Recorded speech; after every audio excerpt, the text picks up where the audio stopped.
Bem, meus queridos amigos e irmãos, muito boa noite. Estamos aqui para mais um programa Chico Xavier, o apóstolo da mediunidade, sempre na companhia do querido amigo Leonardo Marmo Moreira, que é articulista da revista Reformador da FEB e da revista O Consolador. Eu e Marmo, a gente tinha um programa aqui que versava sobre a imprensa espírita, mas a gente resolveu mudar porque uma figura como Chico Xavier, uma personalidade desse jaez, já não podia ficar sem programa no nosso canal, né? Já que a gente homenageia Bezerra de Menezes, Allan Kardec, Herculano Pires, Hermínio Correia de Miranda, né? Então a figura do Chico, pelo amor de Deus, dispensa até apresentação, dispensa palavras já. E hoje um assunto assaz interessante, não é? Chico Xavier e a guerra. A guerra sendo abordada nas obras espíritas, sim. E nas obras espíritas que vieram também pela pena do querido Francisco Cândido Xavier. Será, como sempre, um programa interessante, né?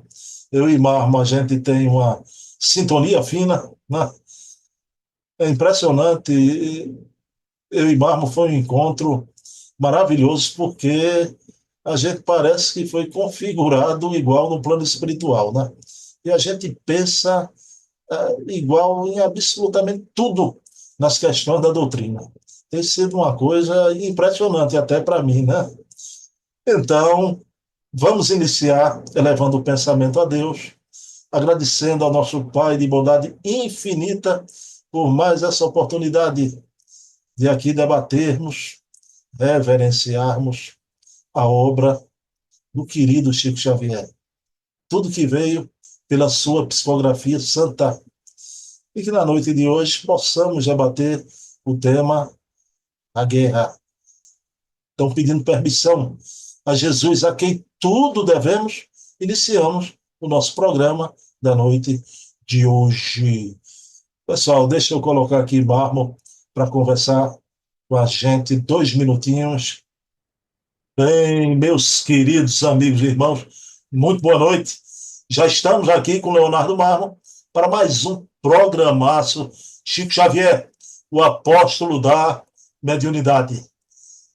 Na noite de hoje eu combinei com o Marmo, claro, ante o contexto universal, né? A geopolítica humana, o mundo ante a guerra, Rússia, Ucrânia, Israel, Irã e tantos conflitos. Eu combinei com o Marmo da gente trazer aqui uma temática Chico Xavier e a guerra, porque há muitas obras espíritas que debruçam sobre a problemática da guerra, mas a gente vai ver até muito mais que isso, né? Meu querido Leonardo Marmo, como é que foi o São João aí essa semana em São João del Rei? Tudo bom, Marmo? Tudo bem, Bruno? Tudo jóia? Estamos na semana de São João, mas aqui para nós é um pouquinho menos animado, e eu acho, e as coisas param menos do que aí no Nordeste. Semana passada, Corpus Christi, aí é uma paralisação maior, e com as escolas e a universidade também, com recesso na sexta. Mas essa semana tá mais ou menos tudo no ritmo normal de trabalho, né? Uma semana mais normal aqui em Minas, pelo menos. Na minha região é assim, eu acho que em Minas todo. É uma semana mais de trabalho comum, né? A do Corpus Christi, não, foi uma semana mais quebrada, realmente, para tudo por causa de Corpus Christi. Eu cheguei até a pensar, Marmo, que essa semana você teria ido a Três Corações, né? Para casa do velho, então, mas não foi não, né? Ficou. Mas, Tem Marmo, aula, tem aula, tem prova, tem que aplicar prova, pois tem. é, pois é. Meu irmãozão, Marmo, vamos lá, a gente acompanha, embora a gente não vai se deter aqui a fazer análise geopolítica, opiniática, nem minha nem de Marmo. Tá? O objetivo do programa não é esse, embora a gente está acompanhando tudo isso, né? Se vocês pudessem ver o make-off dessa entrevista de hoje, eu estou aqui há meia hora conversando com o Marmo, se soubesse as opiniões da gente, né? Mas abriu-se as cortinas, vamos deixar as opiniões, né, em off.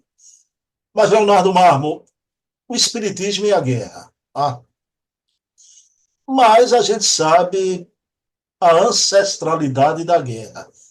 Para começar mesmo esse programa, claro, Marmo, a gente não vai para a poeira dos séculos, né, na alta antiguidade, mas, Marmo, Jesus falava sobre guerras, rumores de guerras, que você tem a nos dizer sobre essa temática a partir de nosso Senhor Jesus Cristo.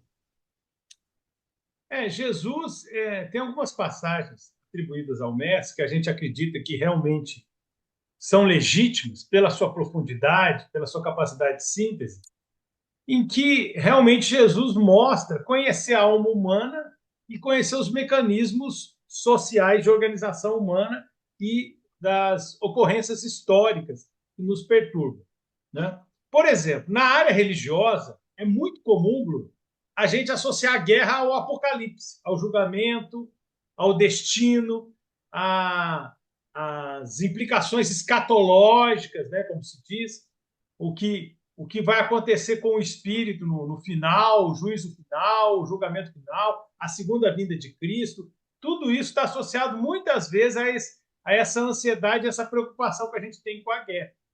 E Jesus parece que percebia isso desde aquele tempo e conseguia falar para aquele povo, o povo da época, que éramos nós, em encarnações anteriores, mas também para gerações futuras. Porque quando ele diz, por exemplo, que, igual você comentou, que haverá guerras e rumores de guerras. Exatamente isso que a gente está vivenciando. Há guerras acontecendo e há rumores de novas guerras.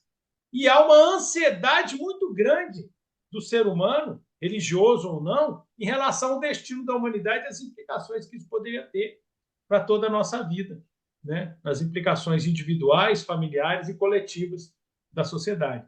E ele mostra que ele compreendia isso. E ele fala, mas não será o fim. Haverá guerras e rumores de guerras, mas isso não será o fim. E então ele dá a entender que a gente deveria tentar controlar um pouco a ansiedade, porque tem determinados aspectos da vida que o indivíduo, um cidadão comum, ele não consegue interferir tão fortemente. Ele pode ter algum campo de influência, mas normalmente essa influência não é muito grande. Então, é uma passagem que realmente Jesus pede para que a gente tenha um pouco mais de tranquilidade. A gente analise a situação, consiga ter responsabilidade perante a nossa esfera de influência, mas não fique tão ansioso, até porque um cidadão pode ter, muitas vezes, pouca influência no rumo dos acontecimentos históricos mais macro, né? mais maiores, né? da geopolítica mundial. Então, esse é um ponto. Agora, uma outra passagem que eu achei interessante do Evangelho, que eu acho interessante do Evangelho, melhor dizendo, e que mostra essa compreensão de Jesus de como a sociedade se organiza e a relação entre os países, os povos, é quando ele chama a atenção dos apóstolos, que os apóstolos estavam num debate para saber qual deles era o maior, fora Jesus.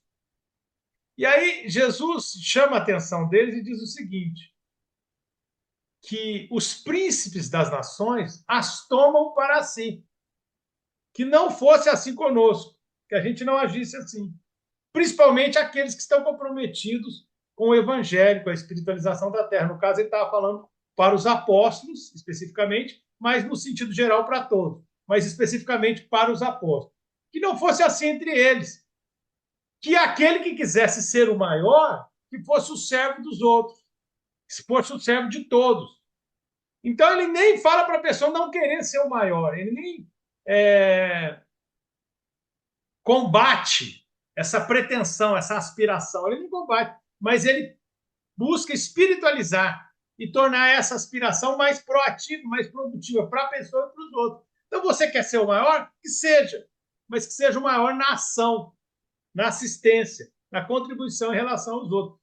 Mas é interessante ele dizer: os príncipes das nações as tomam para si. A gente observa isso até hoje, mesmo com os regimes democráticos, republicanos, a gente percebe a força política de alguns líderes determinando de forma decisiva os rumos das nações, das suas políticas econômicas e das guerras. Então, o que acontece? Então, o líder, muitas vezes, ele tem uma opinião e ele toma uma decisão que muda completamente os rumos históricos dos acontecimentos. E às vezes a gente fala assim, é o país tal, mas na verdade não é o país, é o líder que está representando o país. Porque Jesus, exatamente como Jesus falou, os príncipes das nações as tomam para si. Então você começa a discutir a opinião do líder como se fosse a opinião da nação. Nossa, perfeito. Mas tem nações, né, Bruno? A gente está falando, por exemplo, vamos pensar na China e na Índia. Tem mais de 1 bilhão de habitantes. Será que todos estão de acordo com aquilo? Então, é muito interessante essas organizações dos povos e a responsabilidade daqueles que elegem, né? Todos nós, quando temos essa possibilidade, nem todos os países têm a possibilidade do indivíduo eleger, mas essa responsabilidade é muito grande, por quê? Porque o peso da liderança, do líder político, ainda é muito grande. E Jesus já sinalizava isso naquele tempo, que obviamente era muito mais concentrado o poder, mas ainda hoje a gente percebe que é muito centralizado ainda. Ainda é assim, em grande monta. Não é? Então, Jesus diz que os príncipes das nações as tomam para si. Então, a gente consegue até fazer alguns exercícios imaginativos se fosse outro líder, que tivesse uma outra abordagem frente ao mesmo problema. O mundo poderia estar muito, muito diferente, para melhor ou para pior. Daí os países, às vezes, têm aquele receio de interferir num determinado regime, né, Bruno? Porque se mudar o regime, pode entrar alguém pior. Pior, perfeito. Para o seu povo e para toda a comunidade de povos, para toda a comunidade do mundo. Porque sempre tem os mais radicais, a gente sempre fala, os radicais, os extremistas, o pessoal cunhou uma expressão, os falcões, né, que são normalmente aqueles que têm uma intenção de tomar medidas mais severas do ponto de vista militar. Então, é engraçado que Jesus já falava para a gente não ser muito ansioso, mas já sinalizava que a gente tem essa tendência. E já falava que isso não será o fim, porque, obviamente, são transições que muitas vezes nós precisamos enfrentar. E como nós desenvolvemos o senso de imortalidade a partir da certeza da imortalidade da alma, a gente consegue ter uma transcendência, nós espiritualistas, em especial espíritas, mas os espiritualistas de uma forma geral, uma transcendência em relação aos contextos meramente políticos da vida material, que estão na política pequena, né Bruno? Não consegue atingir a política espiritual, né? Uma política maior, que tem outros objetivos. E muitas vezes a gente fica centrado nessa política pequena, e que é o que vai ficar e tem pouco significado espiritual, mas incomoda muito e gera muito, muito impacto na vida dos seres humanos encarnados. Barman, impressionante, não é? Você citando isso, Jesus, os príncipes do mundo a tomam para si. E você vai ver que essas palavras de Jesus atualíssimas já na geopolítica atual, né? E você foi brilhante aí, porque a gente compreende quando, às vezes, certos regimes é preferível mantê-los, já, do que não venha coisa pior. Mas, Marmo, Jesus, guerras, rumores de guerra, já. Os espíritos vieram à Terra trazer a terceira revelação e a gente observa em O Livro dos Espíritos, Lei de Destruição, Kardec trata da temática das guerras. Aliás, Marmo, Kardec vai até a minúcias, né? Os espíritos durante os combates. Mas eu quero, uma parte pri, a gente ficar na pergunta 742, né? Marmo, que você discorresse aí teu pensamento sobre a pergunta: qual a origem da guerra? Essa pergunta é bem interessante, porque os espíritos dizem que é o predomínio do caráter material sobre o caráter espiritual e o transbordar, né? E a manifestação predominante das paixões. Então, esse é o início da resposta, né? A resposta continua. Mas só aí já dá uma sinalização muito interessante que a guerra é uma manifestação coletiva de um predomínio das paixões que não foram controladas, né? Já foi dito que a guerra é uma manifestação diplomática, de política, mas com outros argumentos, né? Com uma outra maneira de discutir política. Mas o fato é que, às vezes, a guerra se torna inevitável em função de um contexto maior de inferioridade. E aí, num determinado contexto, até aqueles que são menos primitivos têm que se defender numa situação de ameaça coletiva. Enfim, mas é interessante dizer que a causa essencial da guerra é o predomínio do caráter material sobre o caráter espiritual e o predomínio das paixões. É interessante dizer, tanto na obra de Kardec como na obra de Emmanuel, que é explicado pelos espíritos que a paixão não necessariamente ela é negativa, mas ela deve ser canalizada, ela deve ser educada, ela deve ser direcionada para uma construção no campo do bem. E o ser humano, quando, como você coloca, ele exagera na ambição, ele se permite levar por alguns anseios menores, ele deixa isso transbordar. E aí, na continuação da resposta, os espíritos falam que em priscas eras, o que prevalece é o direito do mais forte, mas que isso vai a ser superado, porque mesmo quando, numa situação em que seja inevitável a guerra, aquele que é mais elevado, ele age de uma forma mais humana, mesmo no decorrer de um contexto catastrófico como é o contexto da guerra. Então, a gente percebe o seguinte, a gente percebe que ainda há muito desse caráter animal sobre o caráter espiritual. Ainda há muito disso em nós. Daí a gente perceber que, às vezes, a gente também tem muita ansiedade em relação à transição planetária, mas essa transição não pode advir rapidamente sem que a gente fez o dever de casa, sem a gente ter feito o dever de casa, né? O reino dos céus não vem por aparências exteriores. Então, um decreto não vai fazer por nós o serviço que só nós podemos fazer, que é um serviço muito lento, desgastante, hercúleo, de esforço na construção de nós mesmos, na construção do reino dos céus íntimo.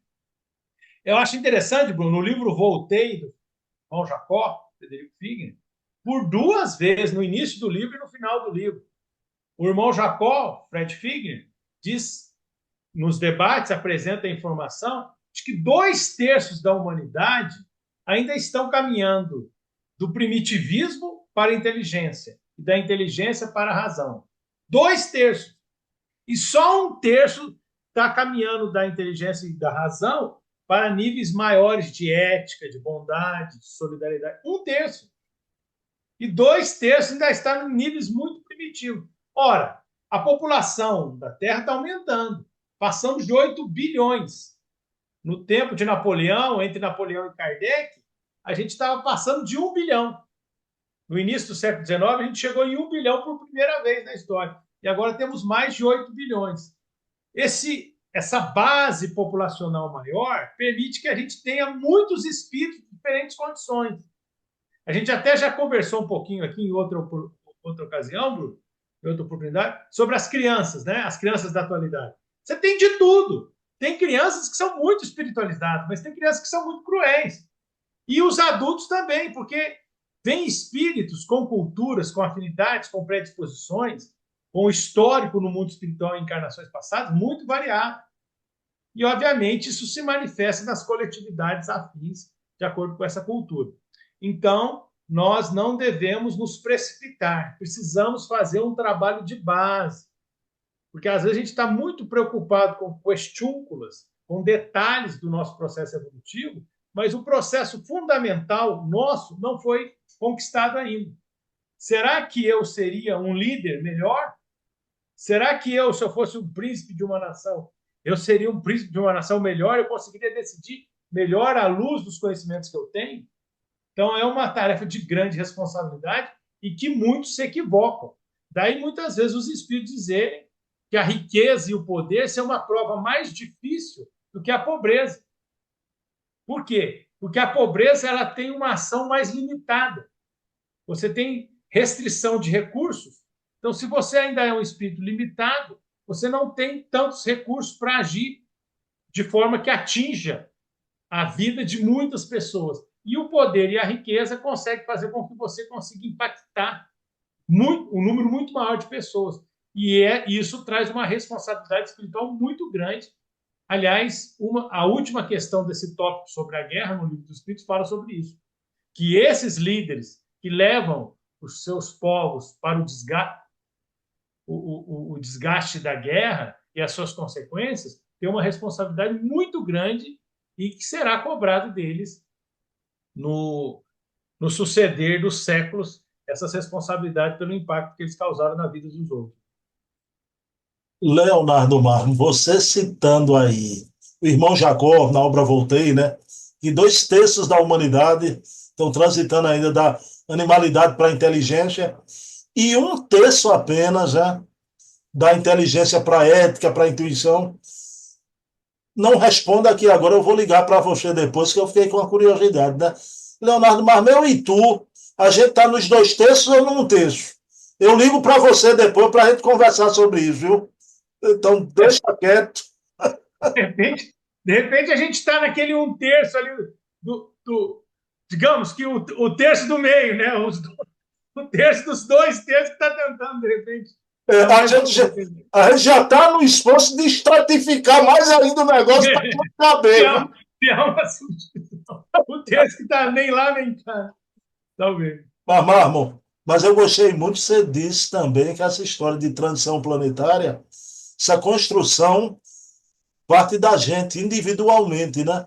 Até uma pergunta, né? Por que o mal predomina na Terra? Kardec faz, Espírito de Verdade responde, né? O mal predomina na Terra pela timidez dos bons. Timidez dos bons, né? Mas, Marmo, veja bem, os espíritos na obra básica, né?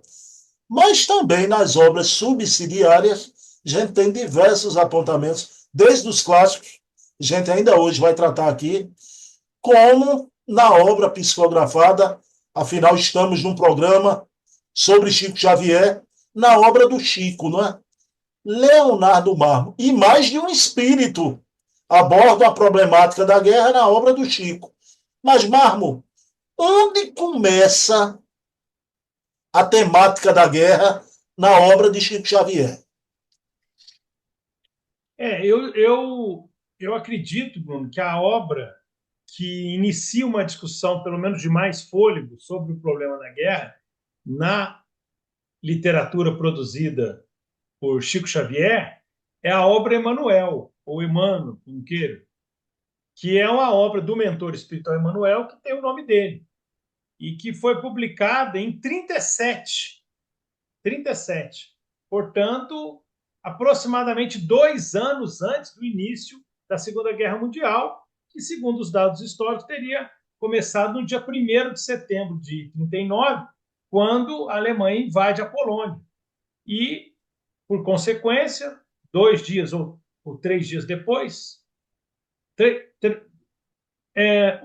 um dos países foi 2 dias, o outro foi 3 dias, o Reino Unido e a França declaram guerra à Alemanha e começava a Segunda Guerra Mundial. Depois, só em 41, final de 41, os Estados Unidos entrariam a partir do bombardeio dos japoneses no Havaí, em Pearl Harbor, né? Mas aí ela ganhou uma dimensão ainda maior, mas o início seria em setembro de 39. Muito bem. Só que já existiam aqueles arranjos, aquelas preparações, aquele clima. E Emmanuel diz nessa obra, muito interessante, que o mundo espiritual já estava contando como certo a ocorrência da guerra. 2 anos antes. E Emmanuel praticamente crava que vai ter guerra. Ele diz assim, olha, o ser humano, as coletividades, sobretudo na Europa, criaram situações que praticamente é inevitável que ocorra a guerra. Ele já crava isso 2 anos antes. Então, obviamente, como é que os espíritos superiores sabem disso? Bom, os espíritos superiores têm acesso a informações que nós não temos. Por exemplo, nós, assim, ainda mais um cidadão comum, eles chegam, pela sua invisibilidade, no gabinete do presidente e vê o que o presidente está conversando com o seu primeiro escalão. Mas ele vê os pensamentos de cada um deles na conversa. Que a gente está conversando, mas a gente não sabe o que um está pensando e o que o outro está pensando. A não ser que você tenha uma mediunidade muito grande. Mas os espíritos têm acesso, inclusive, às companhias espirituais. Eles veem os obsessores, as influências e o desdobramento parcial pelo sono físico. Então, o espírito da estirpe de Emmanuel conseguia ter acesso a informações privilegiadas. E pelo contexto e pelas informações dos maiores que tinham acesso a isso, ele já dizia que era praticamente inevitável, naquela altura dos acontecimentos, a ocorrência da Segunda Guerra. Então, é interessante saber disso, porque a gente percebe que Emmanuel mostra que os mentores tentam, até certo ponto, influenciar os acontecimentos, mas que respeitam sempre o nosso livre-arbítrio, não podem agir violentando esse livre-arbítrio. Não podem. Então, muitas vezes, eles lamentam o rumo dos acontecimentos, porque é o nosso livre-arbítrio agindo e muitas vezes criando situações que poderiam ser evitáveis, né? Poderiam ser evitáveis. Mas eu acho muito interessante, já em 37, Emmanuel cravar que dificilmente nós escaparíamos de uma grande guerra, como de fato aconteceu a Segunda Guerra Mundial, de setembro de 39 a setembro de 45, né? Quando os japoneses assinaram a rendição a bordo de um dos navios norte-americanos, em torno de um mês após as bombas, aproximadamente um mês após as bombas caírem em Hiroshima e Nagasaki, dando fim da guerra no Pacífico. A guerra na Europa teria terminou em maio de 45 e a guerra no Pacífico um pouco mais.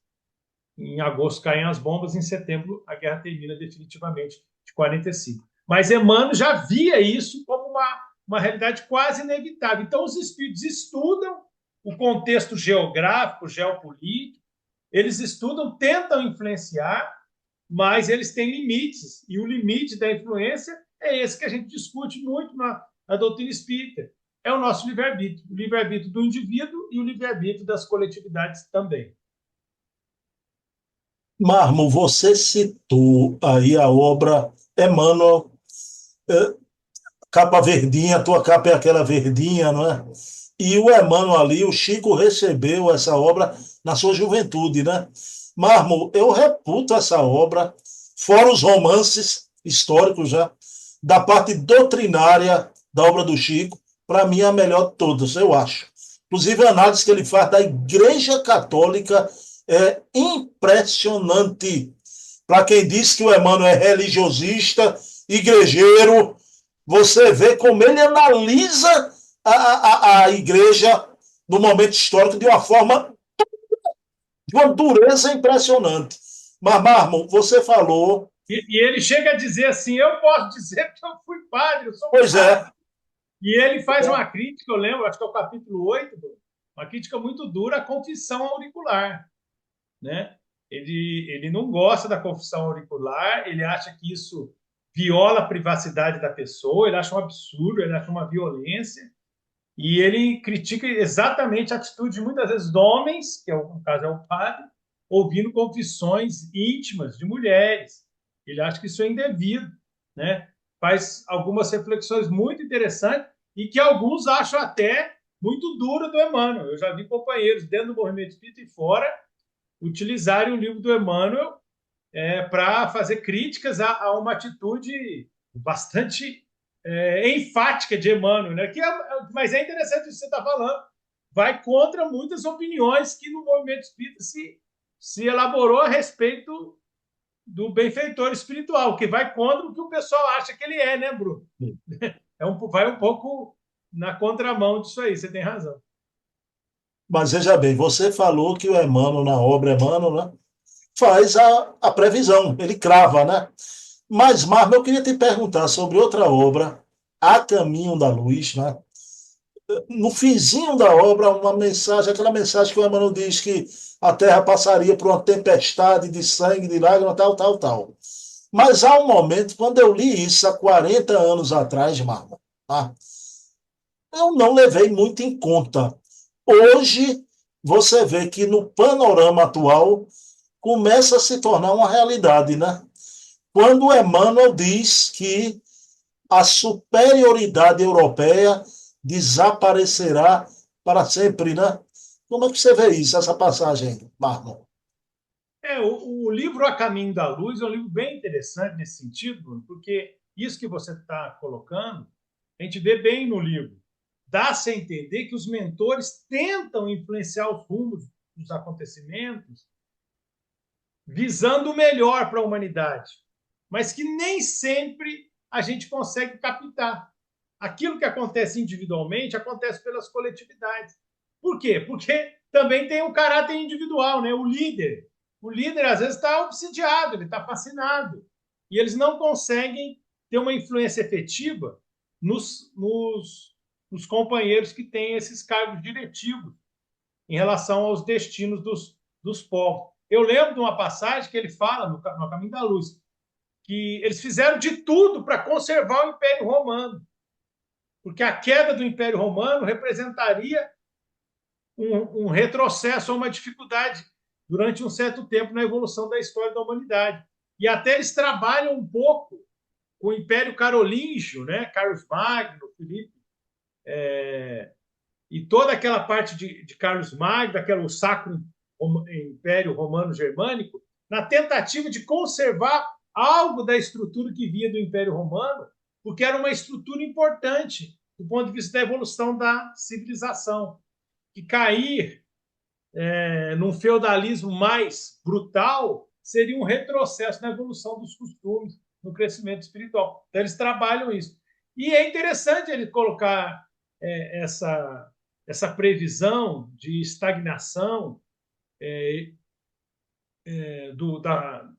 do continente europeu, porque de fato a gente vem observando isso, né, Bruno? O pessoal fala muito atualmente em sul global e alguns analistas têm falado que este século, este presente século, o século XXI, que nós estamos em 25, né? Então, um quarto do século, já temos 3/4 de século pela frente, o século XXI será o século da Ásia. E a gente vem observando uma mudança na geopolítica mundial muito intensa, em que os Estados Unidos ainda continua com o seu predomínio, ainda continua prevalecendo, mas já não de uma forma unipolar, que durante alguns anos, depois do fim da Guerra Fria, a gente começava a falar de uma única superpotência, ou pelo menos alguns falaram, outros não aceitavam isso, mas agora a gente já está falando de um mundo muito mais plural, multipolar, e com lideranças que há pouco tempo a gente não conseguia nem vislumbrar. Eu lembro no início da década de 90, se falava sobre os tigres asiáticos, né?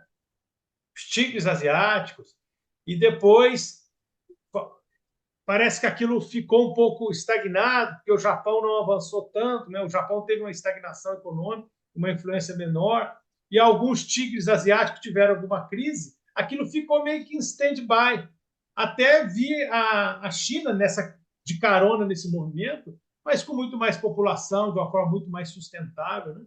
E outros países também. Então, a gente percebe que está acontecendo realmente uma mudança nessas relações do mundo e a Europa, do ponto de vista do seu predomínio, da sua liderança política, geoeconômica, vem se tornando cada vez menos importante, até no PIB mundial. E vamos ver o que vai acontecer nos próximos anos. Nós sabemos que o velho mundo tem uma influência cultural muito grande, mas questões imigratórias, crescimento populacional têm influenciado, e é bem interessante ver que Emmanuel já sinalizava um pouco isso lá atrás, onde seria Muito difícil a gente prever, né, Bruno? Muito difícil a gente prever, não pelos Estados Unidos, mas por esse crescimento da Ásia e de outros centros que não estavam no radar, né? Estavam abaixo do radar. Mas a gente vai partir agora para outro nobre espírito, mas só uma coisinha rápida, né? Esse fim da superioridade europeia, a gente está falando de guerra na noite de hoje, né? E uma coisa digna de nota também, né? Essa retirada da proteção militar, o guarda-chuva dos Estados Unidos, né? A Europa se vê despreparada e até querendo investir mais agora na sua defesa, né? Quer dizer, uma série de coisas estão convergindo para o que Emmanuel disse lá atrás, há 40, 60 anos, né? Mas, Marmo, não só Emmanuel, né? Todo o movimento espírita, né, leu, quando estoura a Grande Guerra, os clarins de Nosso Lar tocando, né? Então, aquela sirene parece até o Day After, né? Aquele filme Day After, no plano espiritual. Então, todos ali impactados, né? As equipes espirituais se organizando até para irem até o velho continente, ajudar no socorro. Mas não apenas Jossulã, né? Quais as obras agora do Espírito André Luiz? Você falou do Emmanuel, você destacaria aqui alguns pontos da obra de André Luiz também? É interessante, nosso lar é mostrado que o governador fez um chamado para toda a colônia, pediu para que as pessoas orassem, evitassem sentimentos de bairrismo, de particularismo. Então ele estava dizendo o seguinte: vamos orar para os irmãos, né? Vamos orar para os irmãos de todas as nações, evitando um pensamento de belicismo da parte dos desencarnados, porque eles eram muito contaminados pelo pensamento dos encarnados também. A gente acha que a gente é influenciado por eles, mas eles também são influenciados por nós. E às vezes o espírito conserva toda aquela cultura e aquela maneira de pensar durante muito tempo ainda.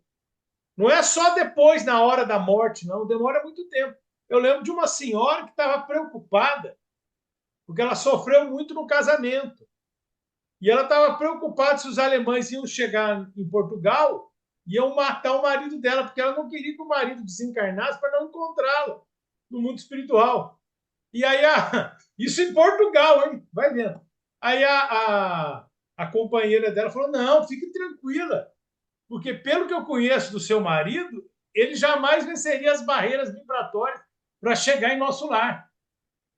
Então, quer dizer, se os alemães chegassem em Portugal e eventualmente matassem, né, o marido dela, no contexto da guerra, ele era um espírito muito atrasado que não conseguiria chegar em umbral, não conseguiria passar do umbral e chegar em nosso lar. E a irmã estava preocupada, porque ela não queria ter que conviver com o marido de novo, que era um marido muito ruim para ela.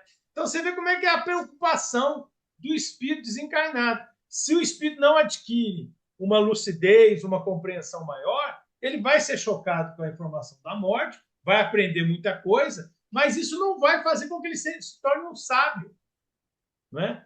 Isso não vai fazer com que ele se torne um sábio só porque ele desencarnou. Ele demora para adquirir maior vastidão de pensamento. E para adquirir essa vastidão de pensamento, tem que começar a cultivar as bases desse pensamento mais lúcido, que transcende as fronteiras, que transcende a condição de encarnado desde a condição de encarnado, né? Desde do tempo em que nós estamos no corpo físico. Não vai ser só porque a gente morreu que a gente vai conseguir ficar sábio nas coisas espirituais se a gente não começar a construir esse alicerce aqui na condição de encarnado. Então, Nosso Lar é um livro muito interessante nesse sentido. Agora, um livro que eu acho que até explica mais esses aspectos a respeito da ação dos espíritos em relação à guerra é o livro dos Mensageiros, que é o segundo da série.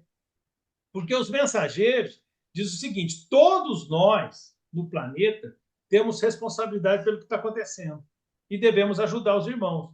E se as Américas e outros nichos da comunidade do planeta como um todo não ajudarem, as colônias espirituais da Europa e dos países diretamente atingidos não vão dar conta.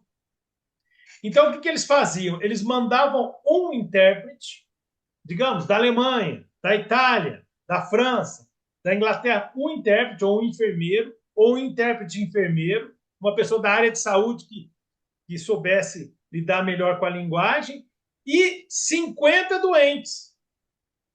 Então, eles mandavam uma cota de 50 doentes com um trabalhador para fazer esse intercâmbio, principalmente por causa do idioma.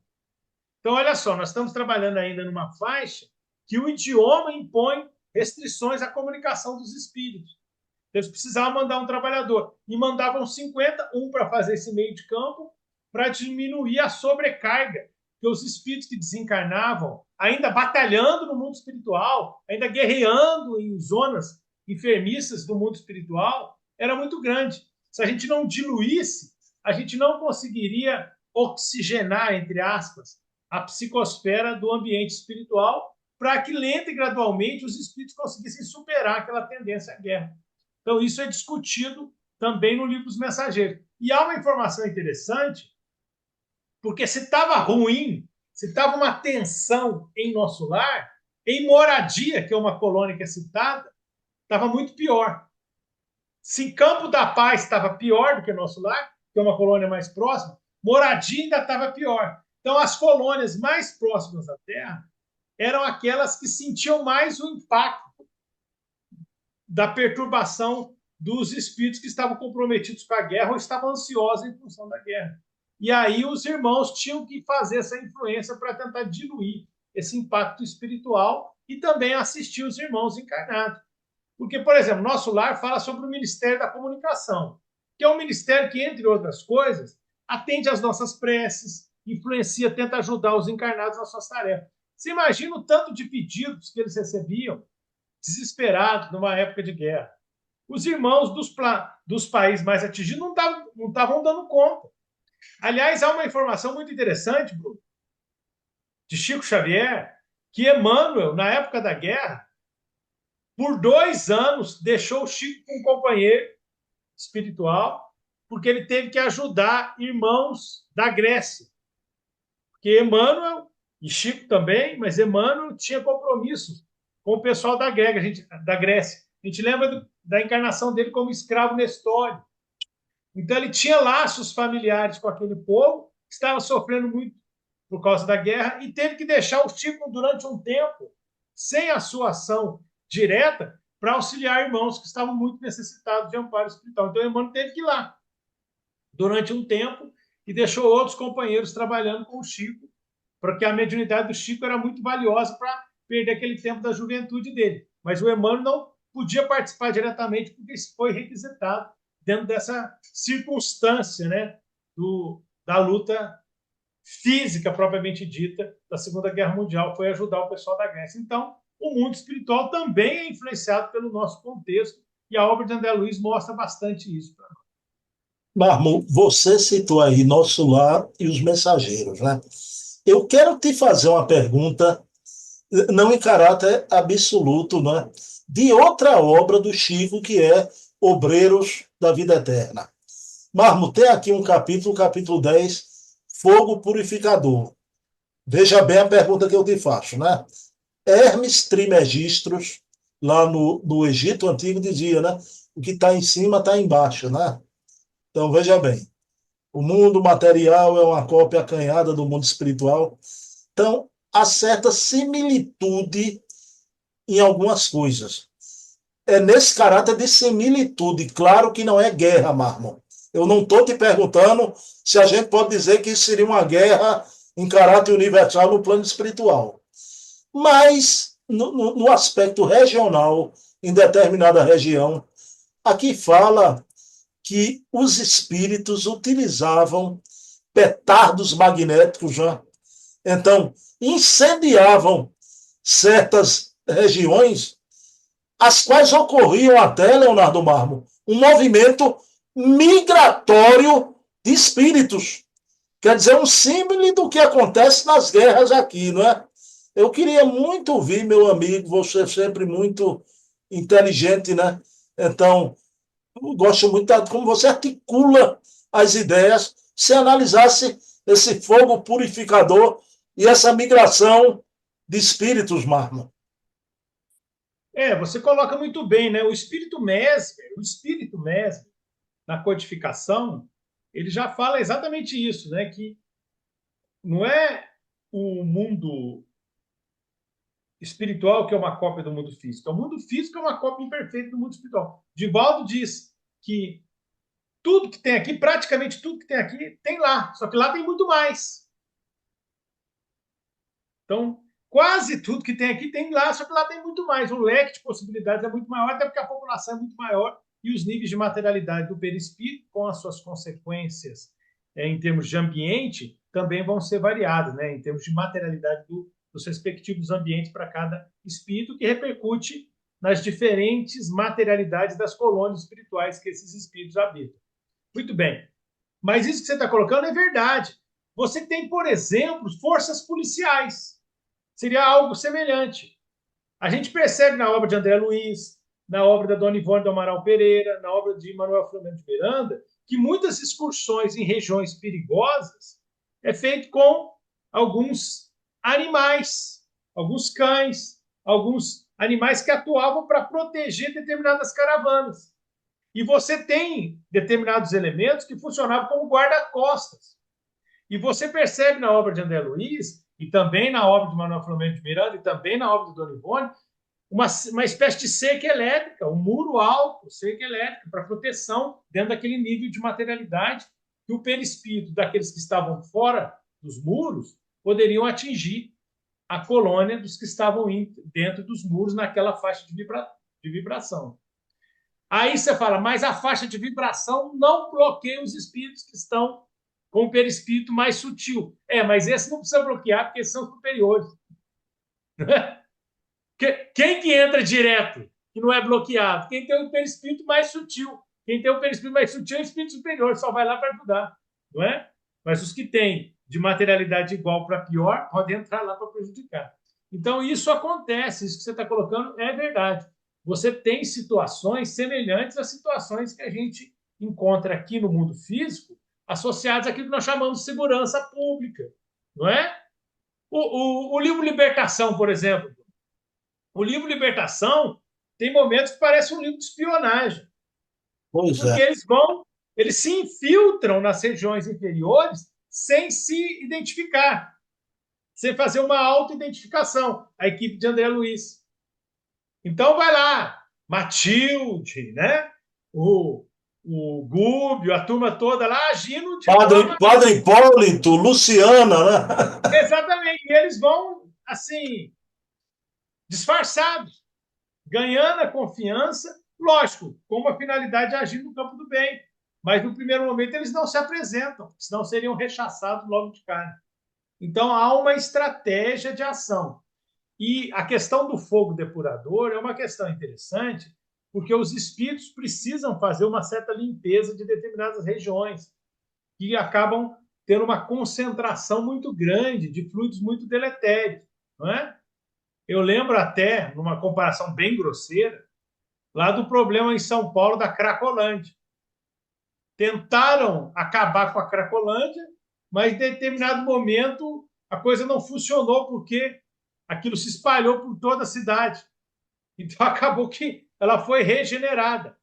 Mas muitas vezes você precisa ter uma ação para você resgatar alguns espíritos que estão vinculados àquela situação, né? Aquela necessidade de uma migração, aquela modificação do status quo da situação faz com que muitos consigam se libertar daquela situação de sequestro, de verdadeira obsessão de desencarnado para desencarnado, e os espíritos utilizam dessas oportunidades para tentar fazer o resgate, pelo menos, daqueles que não estão numa faixa vibratória tão densa assim. Então, várias vezes os espíritos superiores lidam de uma forma muito passo a passo, né? Passo a passo, com muita parcimônia. Então, como é que eles fazem? Eles vão tentar resgatar o grupo inteiro? Muitas vezes sim, mas muitas vezes não é possível fazer isso. E aí eles vão de um em um, tentando resgatar aqueles que estão numa melhor condição para, em seguida, numa sucessão de resgates, tentar atingir os espíritos que estão na sequência em condições melhores. Eu lembro também da prece de Ismalha no livro Os Mensageiros, que era tanta gente para tomar passe, as múmias, os que dormiam, que eles não davam conta de fazer o tratamento completo em todos. Aí o que eles faziam? Eles tratavam aqueles que estavam melhor, para tentar resgatá-los. Aí na hora que eles resgatavam, a fila andava, eles seguiam a sequência. Por quê? Porque não era possível tratar todo mundo. Então, é sempre a ação no bem, mas precisando de uma base no próprio indivíduo, né, Bruno? Ajuda-te, o céu te ajudará. Se nós não oferecermos uma ajuda interna, uma autoajuda de nós mesmos, os espíritos poderão fazer muito pouco, porque a gente não se coloca numa postura de quem quer ser ajudado. Meu querido amigo Marmo, veja bem, Marmo, essa é a pergunta final que eu vou te fazer. Se fosse feita para mim, seria a pergunta mais difícil de responder, não é? Por isso que eu deixei para o final. Mas não é no sentido de apertar você, nem de pressionar você, mas sim explorar você para um esclarecimento de uma passagem da obra de Denis que eu acho assaz interessante, né? O Leon Denis primeiro tem a obra Joana d'Arc Médium, né? Que é inegável que é o maior caso de intervenção dos espíritos na história humana através da mediunidade, através de uma médium, né? As vozes que conduziram Joana a libertar a França, porque viria o espiritismo depois, já em solo francês, mas não é essa obra que vai dar origem a essa pergunta que eu quero te fazer. É a obra O Mundo Invisível e a Guerra. Mármore, veja bem, o Leon Denis diz que em qualquer conflito, tá? Em qualquer guerra, na balança, a razão, não de forma absoluta, mas a razão tende a estar mais de um lado do que do outro lado. E este lado da qual a razão tende, teria uma assistência dos bons espíritos, da espiritualidade superior. O que você me diz dessa passagem, dessa afirmativa do Denis? É natural que coletivamente nós repercutamos o nosso nível de vibração individual. E aí os grupos, coletivamente, adquirem, enquanto grupos, os seus méritos e os seus deméritos, não é? Então, o que acontece? Individualmente, eu tenho minha responsabilidade individual, mas coletivamente também. Né? E nós somos cobrados por isso, na justiça, como cidadãos. Se eu erro individualmente ou se eu erro coletivamente, se eu faço parte de uma quadrilha, se eu faço parte de um grupo, mesmo que eu não seja o pior da minha quadrilha, se eu estou sendo um cúmplice, se eu estou fazendo uma ajuda indireta, eu sou responsabilizado. Então, é natural que os espíritos protetores tentem proteger todos os povos, tentam auxiliar todos os povos, mas aquele que está agredindo, muitas vezes, pelo menos o seu núcleo diretivo, ele está mais impermeável à ação dos próprios espíritos protetores. Então, o grupo agredido, o grupo que naquele caso tem mais mérito, está com maior cota de justiça, vamos dizer assim, de argumentação justa, ele naturalmente recebe uma influenciação espiritual maior dos mentores. Por quê? Porque a sintonia é maior. E o espírito e o grupo agressor, muitas vezes, tenta ser assistido pelos mentores, né? Os mentores tentam permear aqueles grupos para tentar iluminá-los, dissuadi-los da decisão, mas eles estão tão comprometidos com entidades do mundo espiritual inferior que eles não conseguem receber. Então acaba que a seleção natural começa a acontecer. E aí seria voltar à pergunta anterior. E os espíritos superiores estão vendo isso. Os espíritos superiores estão vendo as intenções. Não é? O livro dos espíritos fala muito sobre isso, né, Bruno? Deus avalia mais a intenção do que a ação. Perfeito. Então, a ação vale muito, mas a intenção vale também. Não é por acaso que Jesus denunciava o quê? Com mais ênfase, a hipocrisia. Perfeito. Então, muitas vezes, os líderes políticos, eu quero agredir tal país, eu quero anexar tal país, eu quero extrair vantagens econômicas de uma anexação. Mas aí eu não vou falar isso para o meu público e muito menos para o público externo. Nós vamos lutar pela paz. O nosso povo está oprimido. Aí eu invento uma desculpa mentirosa, né? Falsa. Eu posso estar mentindo para mim mesmo, mas muitas vezes eu estou mentindo descaradamente mesmo. Só que eles têm acesso às conversas secretas, aos pensamentos secretos, às influenciações espirituais. É claro que os espíritos mentores vão auxiliar o povo agressor, claro que vai. Mas o povo agressor, naturalmente, pelas suas intenções, acaba se tornando mais impermeável a essa ação, porque eles estão mergulhados pela paixão inferior. Então, estão fascinados.